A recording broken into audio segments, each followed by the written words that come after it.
So the second part of this lesson has to do with the alternative form of the cosine law.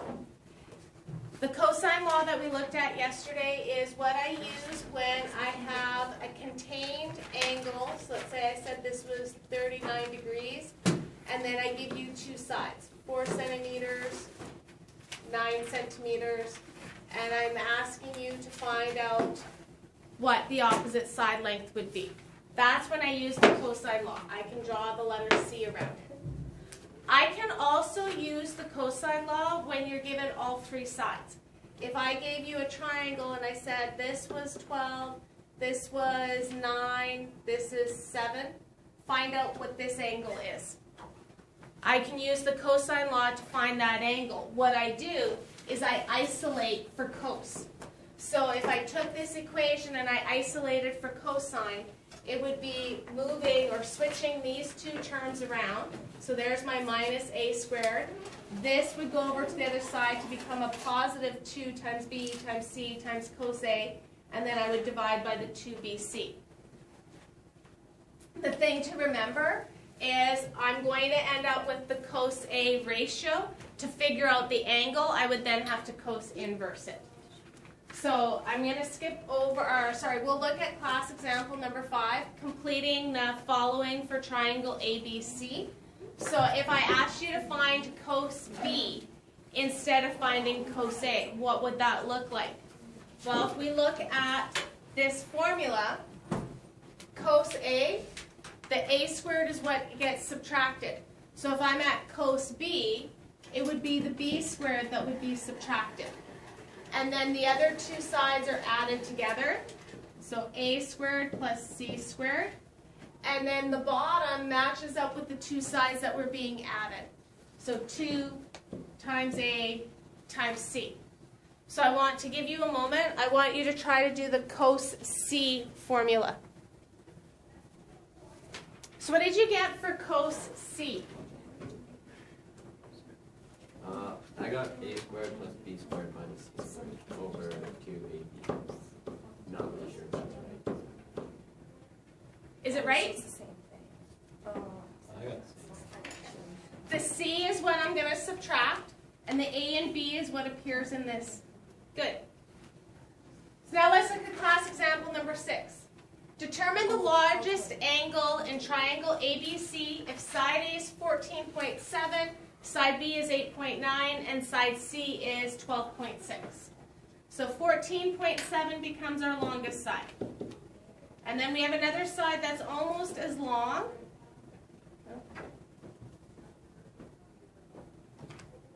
That's almost as long, so it's 12.6. And then I have this shorter side that is 8.9. Side A is my 14.7, which means angle A is straight across from it. Side B was 8.9, so angle B is across from it. And then angle C is across from the 12.6. It doesn't actually tell me to find angle A or angle B or angle C. It tells me to find the largest angle. Which one of these three is the largest angle? It would be ACB. This one? Why? Is it because of the way I drew the diagram? Well, yeah. Okay, so ignore the way that I drew the diagram. Let's go back to our right triangle. This is my 90-degree angle. What do I call this side? And what do I know about the hypotenuse? The longest side. And what do I know about the 90 degrees? It's going to be bigger than those two. So what can you tell me about the largest angle and the longest side? I would say just opposite. Okay, so if the largest angle is opposite the longest side, which is the largest angle?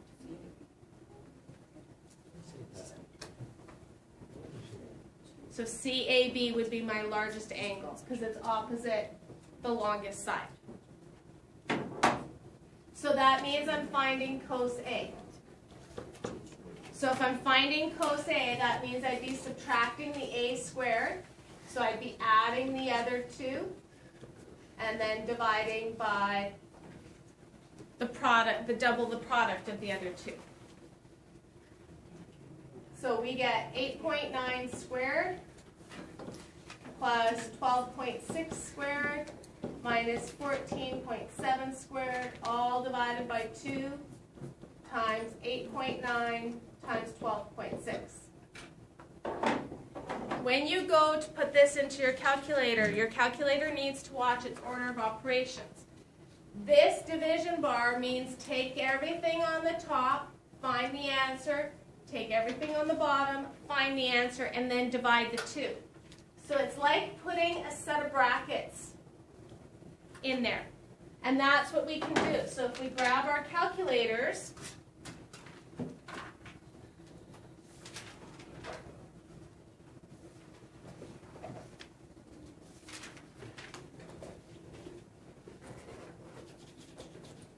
we have bracket 8.9 squared plus 12.6 squared minus 14.7 squared divided by bracket 2 times 8.9 times 12.6.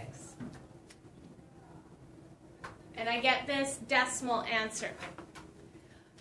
I have done this correctly if when I do this calculation, this number here is less than 1. It might be a negative, so it could be between 0 and negative 1 or between 0 and positive 1. But it cannot be 1 point something or negative 1 point something because I can't take the cos of those numbers. So now that I have this, I need to change that into an angle. So I use inverse cos to tell the calculator to take this answer. If I go second in the negative button, ANS, which stands for answer, comes up, and I get 84 degrees. So then I get, this was 0.09. So then angle A becomes the cos inverse.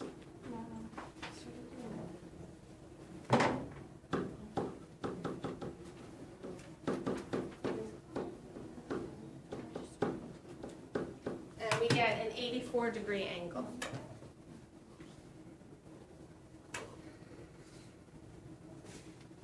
So let's look at number 7. Two ships set sail from port heading in different directions. The first ship sails 7 kilometers to point R. The second ship is 8 kilometers to point Q. If the distance between R and Q is 13 kilometers, find the angle between the direction of the two ships. So the angle between the directions of the two ships is angle P. So take a moment and try to see if you can determine what angle P is on your own. So we're trying to find cos P.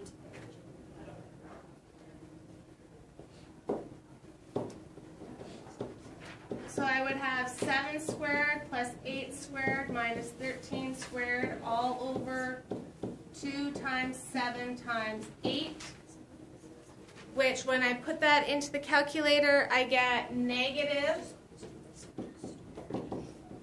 0.500. So then to find angle BP, I will cos inverse this answer. And what do you get? 120. So the angle between the two ships is 120 degrees. So the questions that I will add to this, question 7, A and C, 8